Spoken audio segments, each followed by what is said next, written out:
Hello, hello, hello, everybody. Welcome to Mystical Muse as it makes its debut here tonight on liveparanormal.com. My guest tonight will be Dianne Bischoff James. We'll be pulling her on momentarily. I'm really excited to move my show to this platform. I'm looking forward to having a great time with all of you, and we really are looking to just help you expand your mind in all forms of the metaphysical, paranormal, and magic here on Mystical Muse. I am your host, psychic medium Melinda Carver. I'm hoping everyone can hear everything okay. Thank you so very much for joining us here on Mystical Muse. My guest tonight is the author of The Real Brass Ring, Change Your Life Course Now, Dianne Bischoff James. And we're going to discuss her new book, and we're going to be pulling her on here momentarily. Just so you know, everybody, Dianne is a Northwestern University graduate. She graduated magna cum laude in marketing and integrated marketing. She has a BA in psychology from Marquette University, and she launched Core Marketing Solutions, a branding consult company in Chicago. And she is here tonight to share with you how she had a deep depression, how she met some person who changed the course of her life, and how she then ended up manifesting a happier life. She's also an actress. She's been in numerous film, television, commercial, and industrial programs. And she wrote The Real Brass Ring, Change Your Life Course Now, so that she can help you establish Live Your Everything, a company that offers products, services, and resources to support the path of life reinvention for you. And please join us now, live in studio, Dianne Bischoff James. Hello, Dianne. How are you tonight, sweetheart? I'm great, Melinda. How are you doing? I'm doing good. We're working about the little It's your bug inaugural here. event, so I am so honored to be here. Well, I'm looking forward to it. It's always fun when you try something new.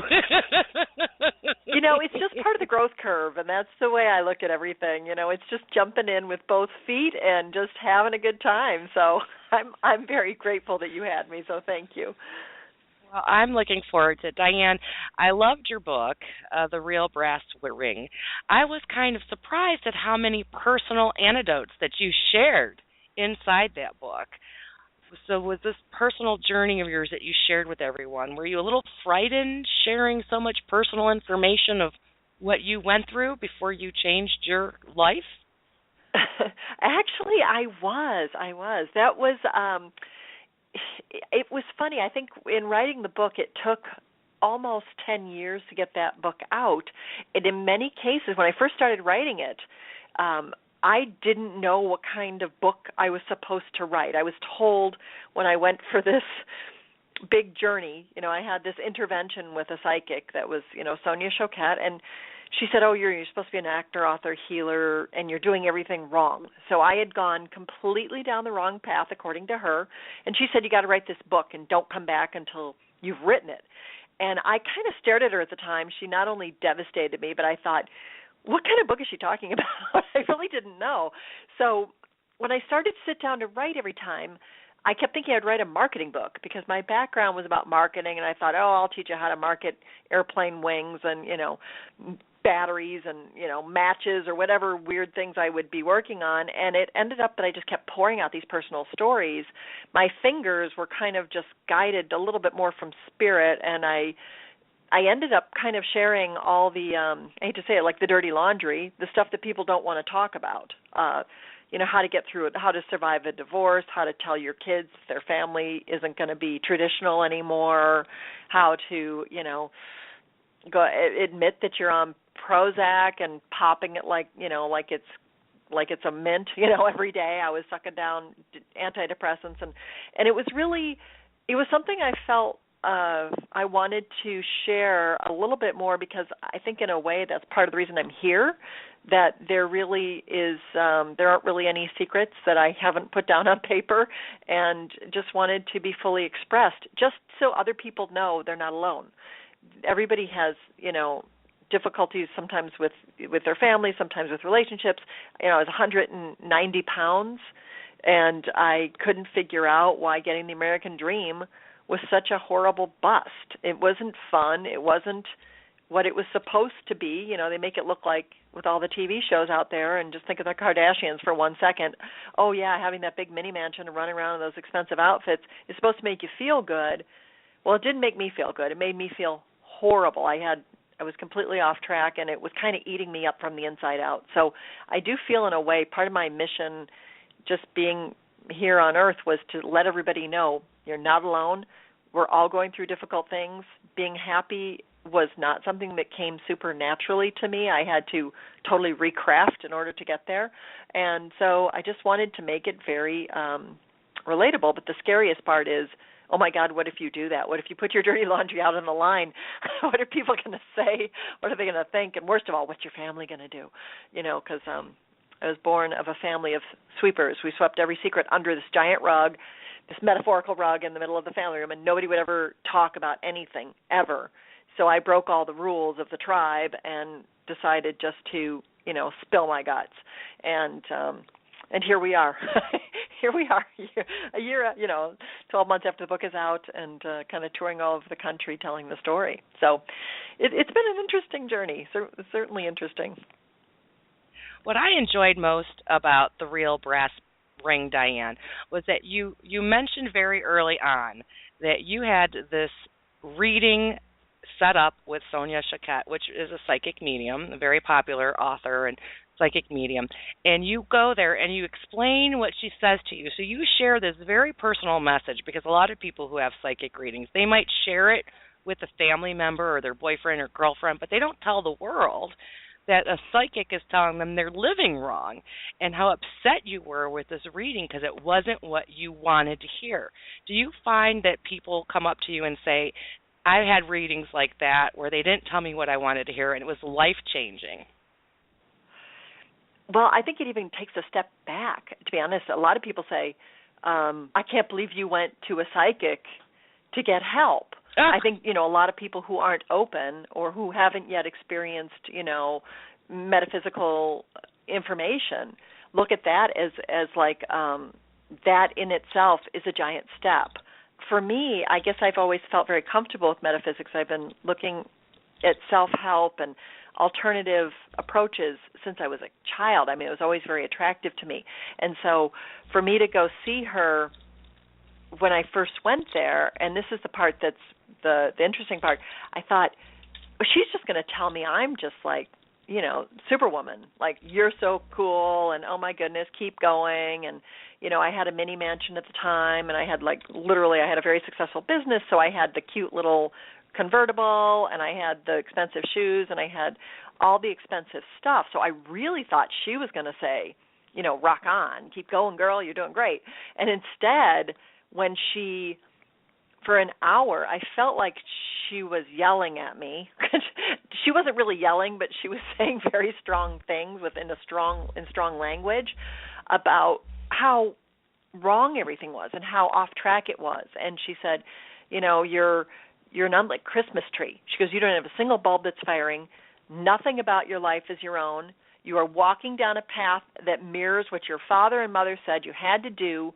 She said, you're programmed, you're like a soldier, and, you better hurry up and grab at the real brass ring, which were actually her words, and it ended up becoming the title of the book. But she's like, if you don't hurry up and grab at that real brass ring, it's going to be too late. And I was in shock, because too late for what?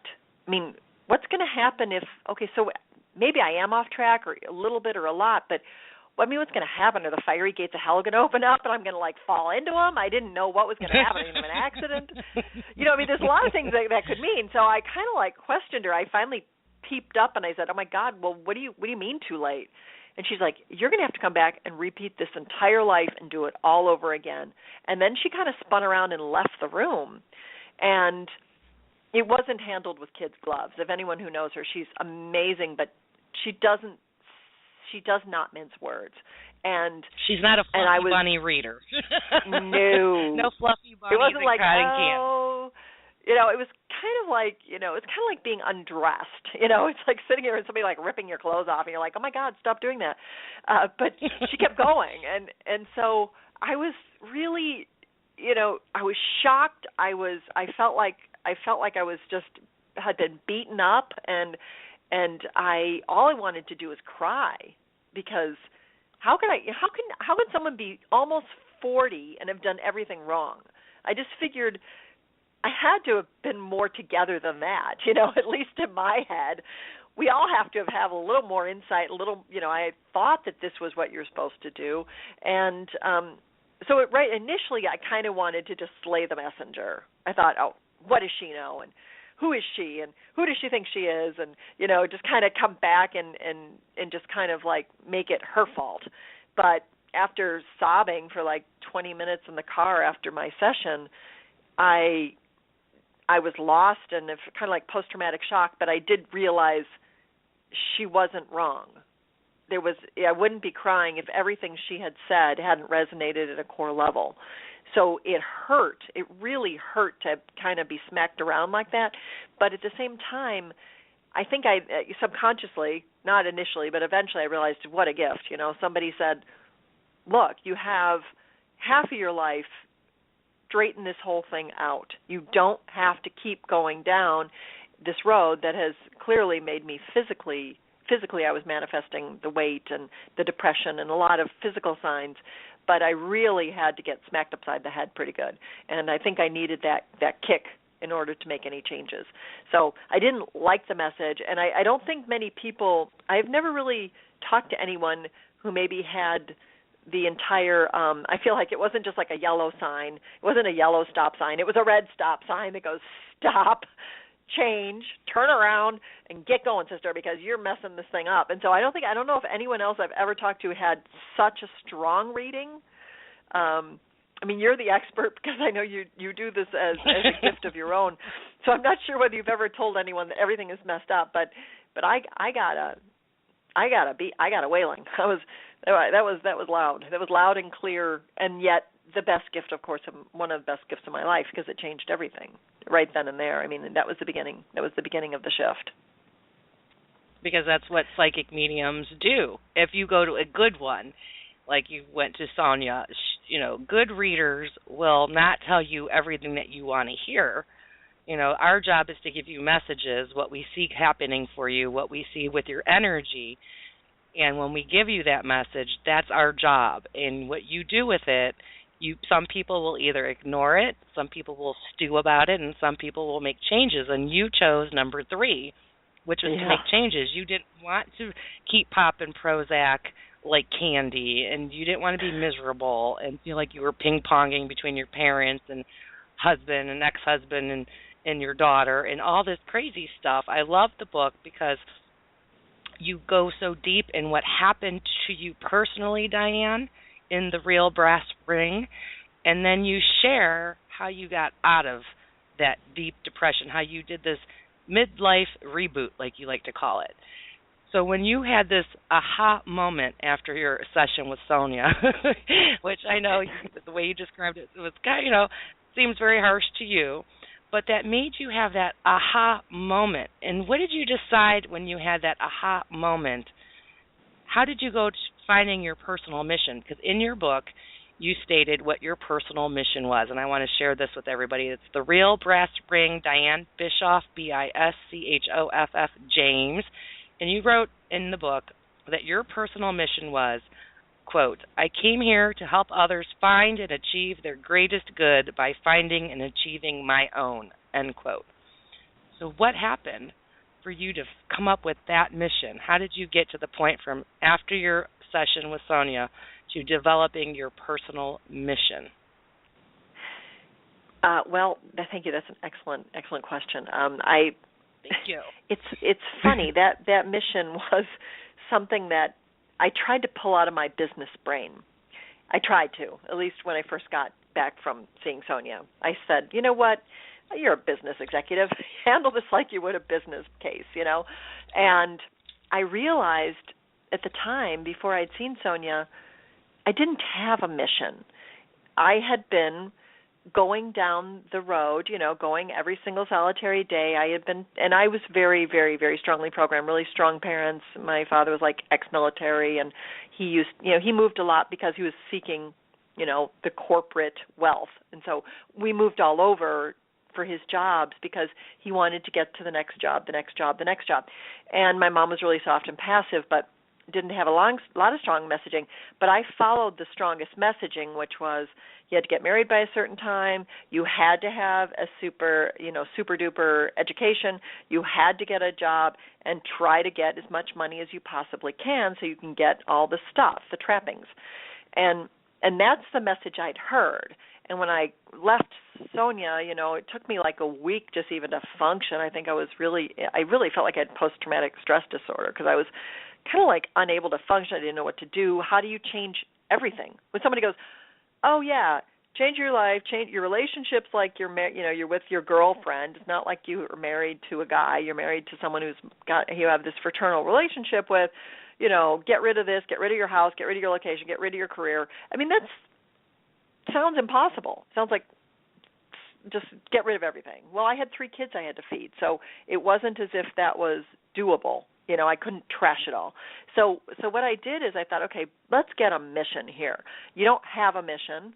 You're just working in a marketing entrepreneur. I had a marketing boutique agency of sorts, and I was working that, but that didn't feel like a mission to me. So I kept asking.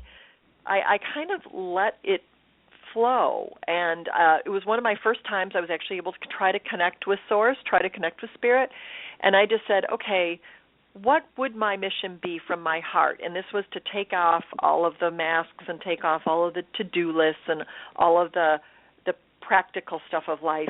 And it just kind of flowed out. And I wrote it down. It just says, to help others find and achieve their greatest good. That would make me so happy to do that. And it just felt right. And the words just kind of flew out on this page. And then I said, but I have to do it for myself first, because how can I show anybody else how to change when I've just been told that I'm the deadbeat going down the wrong road? And I'm like, that doesn't make any sense. No one will listen to me.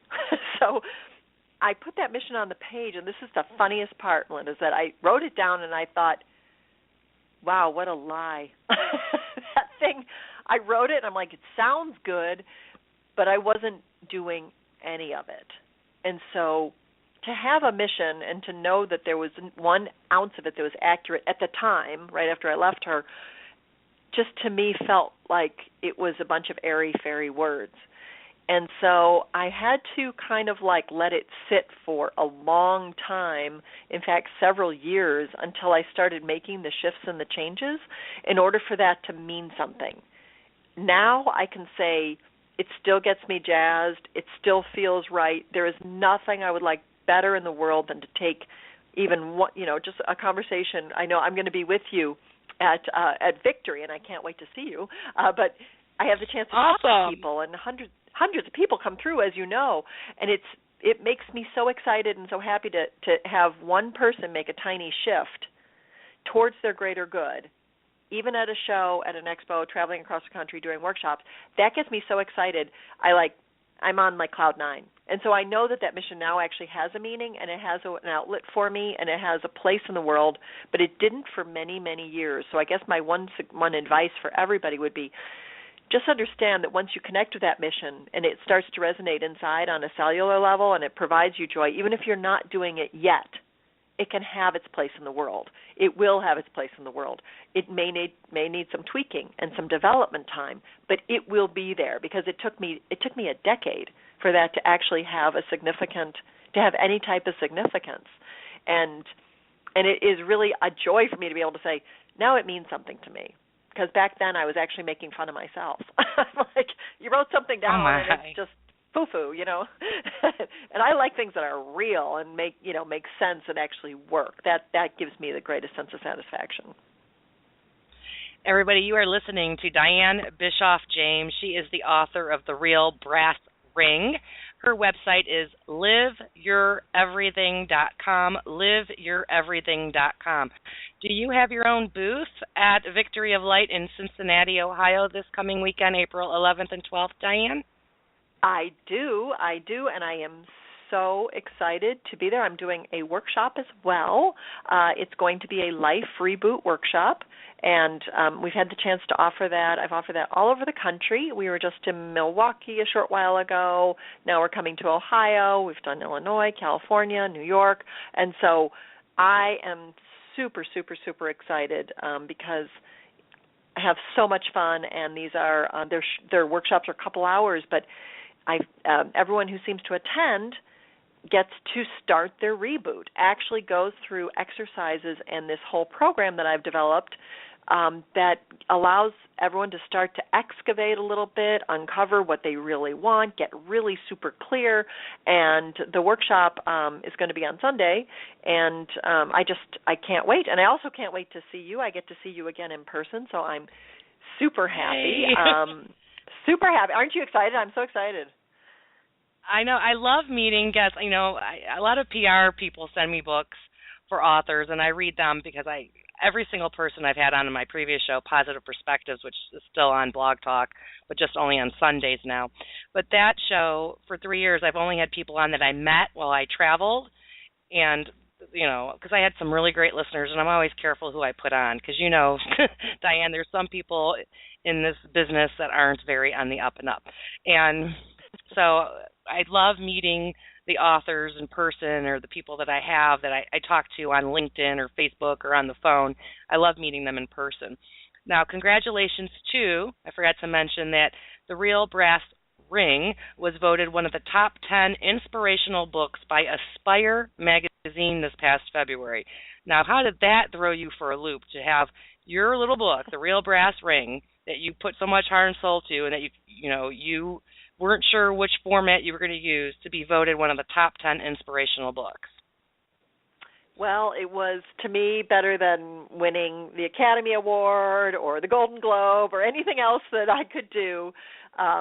It was such an honor, and it was such a pleasure, just for me personally to, again, I love the fact that people are finding that it's helping them change, and that's the part that gets me jazzed.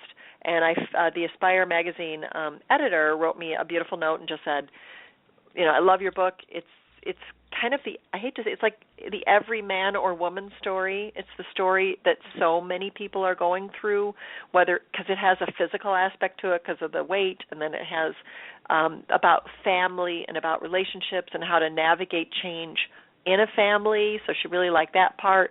And then the part about the relationship shifting, not easy. It's never easy to take a 16-year relationship and say, it's just not right. It's just not a long-term, it's not going to be a forever relationship, but it was great for what it did for us and for the children, but I just needed to make a shift because it wasn't heart. It wasn't driven from the heart. And so she said she just found that it was touching on so many topics that we're able to hopefully help people, so it could kind of resonate and just touch on that, people have this huge, believe this beautiful opportunity now that life, I think we're touching more people are becoming, evolving their spirit, evolving their consciousness, and just so much more awareness out there that it's about, as within, so without. And when you feel good and on the inside and you're making shifts towards rebooting anything, it's just creating joy. And that little bit of joy moves towards a little bit more of, just appreciation for your life, appreciation for yourself, appreciation for love, appreciation for family. And all of that is what this woman said it resonated. So it was, one of the biggest thrills of my life actually so far. So I was super, super, super excited and just very honored and very blessed to have been chosen.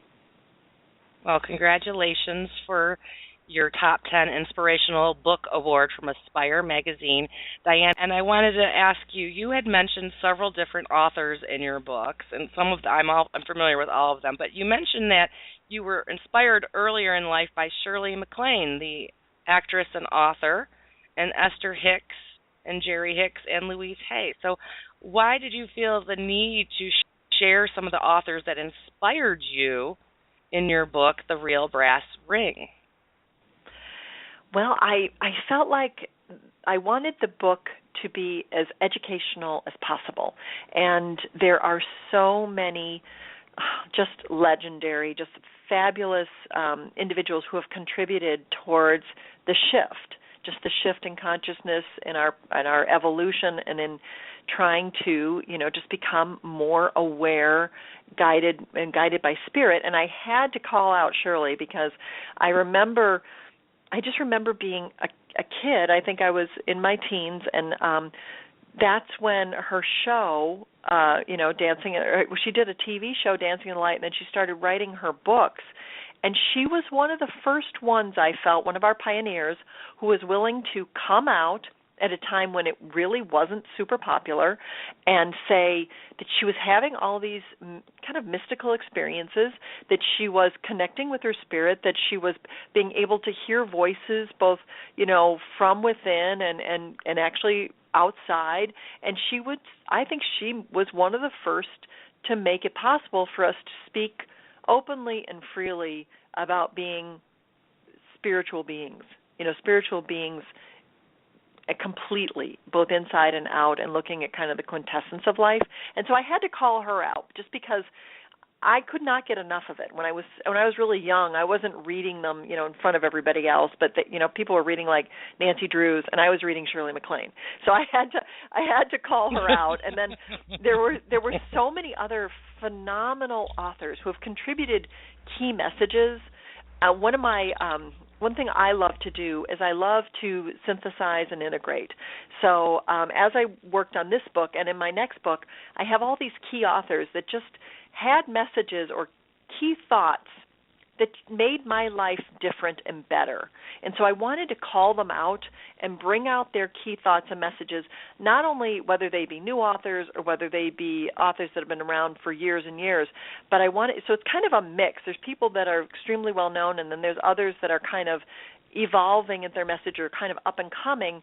And I just had, well, of course, Esther and Jerry Hicks I consider to be the founding fathers of the law of attraction.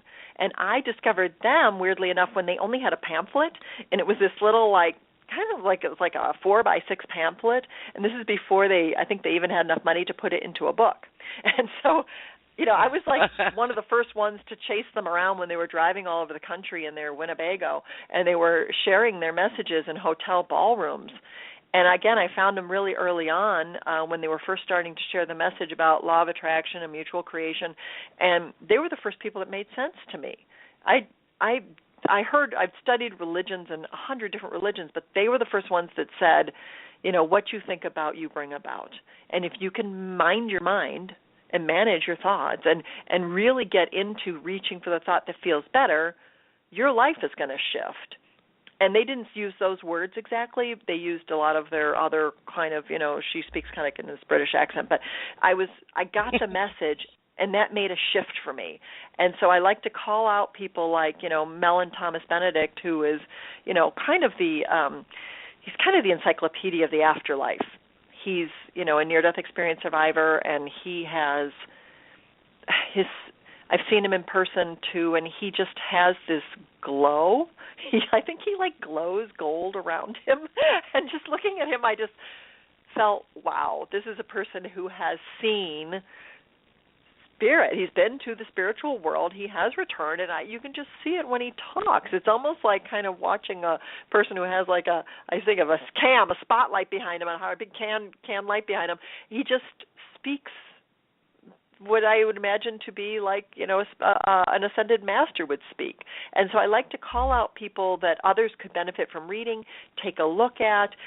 Their messages all integrate, and they all have different points of view that I think create a piece of the whole, so that either someone who's new to this kind of world or new to this kind of thinking, they can understand and get it with this little integration, these little, the key synopsis that I'm able to put down, or people who are extremely advanced and been pursuing this for years and years. Maybe there's an author they didn't look at, that there's for example, I just think Gay Hendricks, if you're going to have a relationship with another human being, you got to read Gay Hendricks if you want it to be happy, because he really does a beautiful job of of summarizing the key things you need to keep in mind while you're having this intimate relationship with another person, whether it be a man or a woman or even your kids.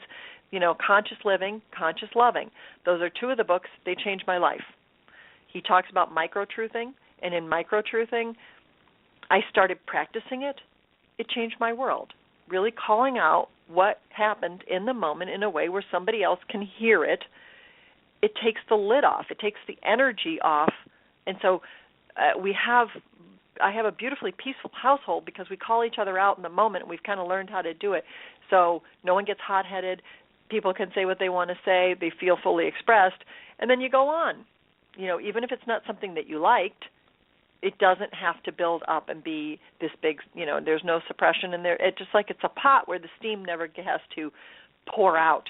It's always expressed in the moment. So those are the things I like to do, and to tons more authors that I feel are just extraordinary. And eventually on my site I want to have a list of the kind of like the must-read books and great resources, people like yourself who just give phenomenally down-to-earth, comprehensive readings that are going to make a difference and help you shift. I want to be able to capture all that on my website so that it becomes kind of like a one-stop shop if you want to find out where you can go for different resources and different ideas and different avenues. So that's my vision. It's still in development. That's a wonderful still new. idea. Everybody, this is Dianne Bischoff James, author of The Real Brass Ring. You can check out her website, liveyoureverything.com. You're listening to Mystical Muse here on Live Paranormal. Dianne, one of the best pieces that resonated with me from your book, Brass Ring, was at the end of the book where you said, when you said you were feeling happier in your life, and you have this really important question for everybody to ask themselves if they need to reboot their life. Do you love your life?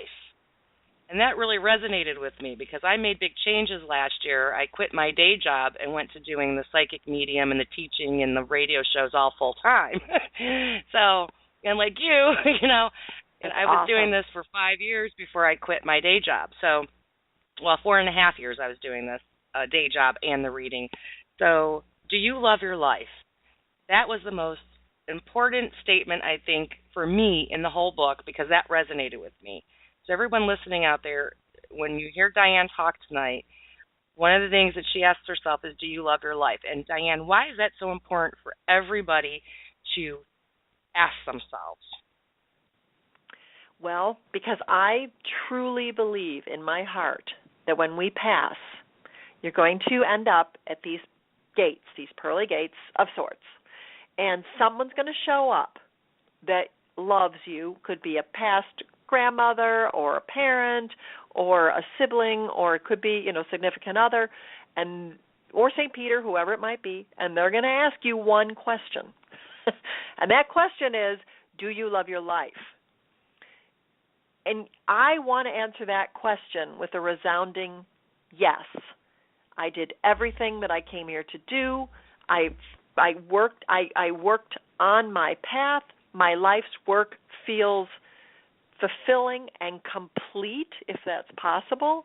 I made a contribution. I was able to help somebody or a group of people or everybody, and I fulfilled and did the things that were incredibly fun and exciting to me, whatever that is. And I wanted to be able to have this conversation with this loved one so that I can be over there and feel like this was a fabulous life. Because I know that when we have the chance to interact, especially at an event like Victory coming up, I get the chance to meet a lot of people, and I like to ask them these really poignant questions, that being one of them. And so many people really have a hard time saying yes to that, at least today. It doesn't mean tomorrow you can't make a shift or change, but one of the things that it just is a really simple exercise I'd like to suggest for the audience is that look at how many times in a week you can use the word love in a sentence and mean it. Like, I love to go for, I'm going to give you an example. I love to go for a walk by the lake. We're near Lake Michigan. It makes my day better. I feel alive. I feel like I drop into my body. I feel centered. It could be for 5 minutes. It could be for 3 hours. I love to go by that lake. I can say that in earnest, and I mean it. I loved my red convertible. I don't have it anymore, but that was a fun car.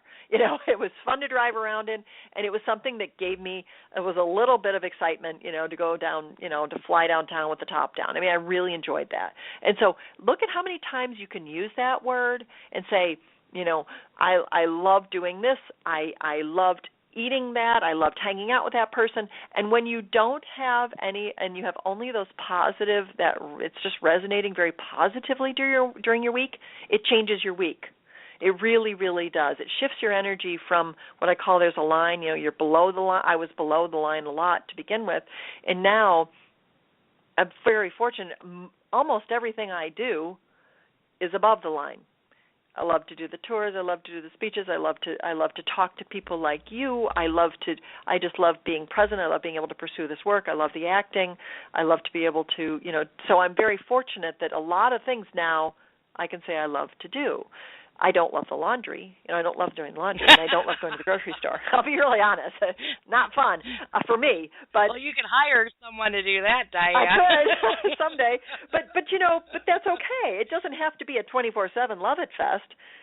It's just that when I'm done, done putting the dishes away, I get to go run outside and sit on the porch and I like to smudge. So I just smudged the whole house yesterday, and I thought it was really fun. I know it smells. Some people say it smells bad. I think it smells great. So yeah, some people don't that's like fun sage, for me. That silly stuff is fun for me. So just challenge yourself. How many? Go ahead. Oh, go ahead, sweetheart. I was going to say, I just challenge you. I invite everyone to challenge yourselves. How many times can you say that and mean it? And that's good advice, because that's what you try to teach them in your midlife reboot workshops, is how do you start on your journey to correct the course you're on, as you state in your book. And some of those options you list as shortcuts for happy living. And I don't want to go over all of them because people need to buy the book. It's called The Real Brass Ring. It's available at your local bookstores and on Amazon.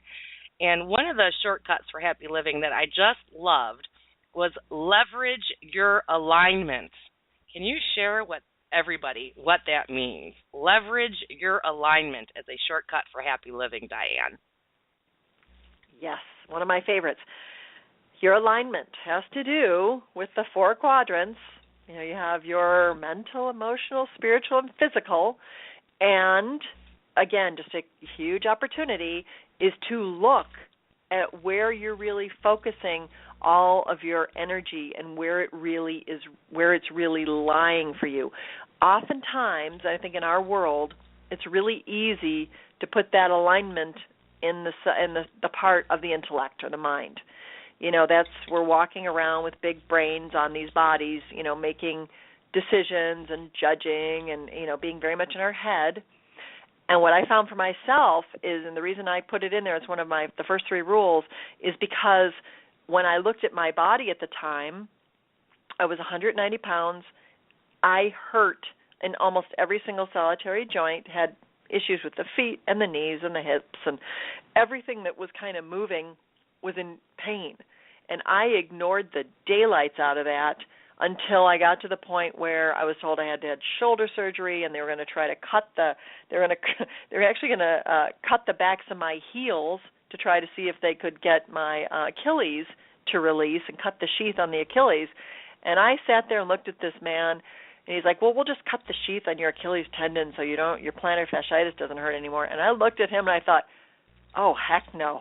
Oh, you are not touching my foot, because if you do that, it's probably going to flop around, because I had not paid any attention to my physical being and really being in tune with it. And that's just one extreme example of being out of alignment with your physical. And, of course, the emotional. I really was not paying any attention to emotional resonance.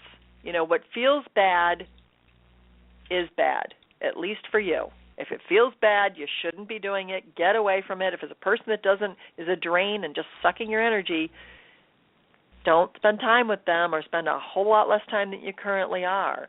And then, of course, we have the spiritual. You're doing anything to really be a spiritual being in this body. And I had very little contact and very little understanding of what it meant to be a spiritual being when I started this journey. And now that's messages come in. I'm very connected, and I feel like I have a lot of direct connection with spirit. But it took about 10 years to figure out how to even open that door again, because I think it was so shut off. And so that's what the leveraging alignment is about. It's really looking at your quintessence and figuring out how it is that you can amp up the areas that need more of your attention. So that's kind of the long answer for what that one is, but it's really getting really in tune with yourself and has everything to do with ultimate balance. And that's what you want. You want people to have the tools and the ability to choose to make those changes in their life, to accept happiness. Why do you think people are afraid of being happy, Dianne? Because lack rules our world, unfortunately. Unfortunately, we are fear-driven, and it is something that kept me stuck for up to 40 years. I'm sure it is the one where lack of, usually it falls into a few camps. It's usually, lack of love, either from self or from others, lack of means, scarcity. Oh my gosh, I won't be able to feed my kids. I can't possibly go without this relationship. So the lack comes in many, many forms. But the whole next book is really, one whole section of that is just dedicated to ways in which we can, again, look at it, excavate it, see where that's coming from, and very simple tools to address the sense of lack so that fear does not rule your world. Because fear, without a doubt, was ruling my entire life and kept me stuck for 16 years longer than... Well, I mean, I understand the journey was a benefit now, but back then that was a long journey to go and to be really downright unhappy for a long time in something that wasn't working and just terrified to get out of it. And a lot of people, I think, might possibly have some similar situations where they feel the same. Well, thank you so very much, Dianne, for the wonderful advice and sharing your personal story of overcoming depression to find your own midlife reboot to your course to happiness. Any last words you'd like to share with the audience tonight? Yes, I just want to share this book is for anybody who feels stuck, who might feel, I can't believe this is where I ended up, who feels like there has to have been a better path for me, or there's something out there that is waiting that I just need to go get it. This hopefully will be something that you can relate to, give you tips, give you tools, and the 14 rules for happy living have changed my life, and they changed the life of everyone that I'm able to work with from a private consultation perspective and everybody in the workshops. So the 14 rules for happy living can help you live a much happier life. And that is in the book, The Real Brass Ring by Dianne Bischoff James. Dianne, I want to thank you so much for being my guest this evening, and I wish you much joy and happiness with your tour and much, much abundance. And I look forward to seeing you live in person this weekend at the Victory of Light Expo in Cincinnati, Ohio. Yes, well, thank you so much for having me, Melinda, and I am so excited to see you in only a few days. Okay. Well, thank you so much, Dianne. You have a beautiful night, and we'll see you Saturday at Victory of Light. Thank you for being my guest tonight. It's been my pleasure. Thank you again. Thank you. Bye-bye, sweetheart.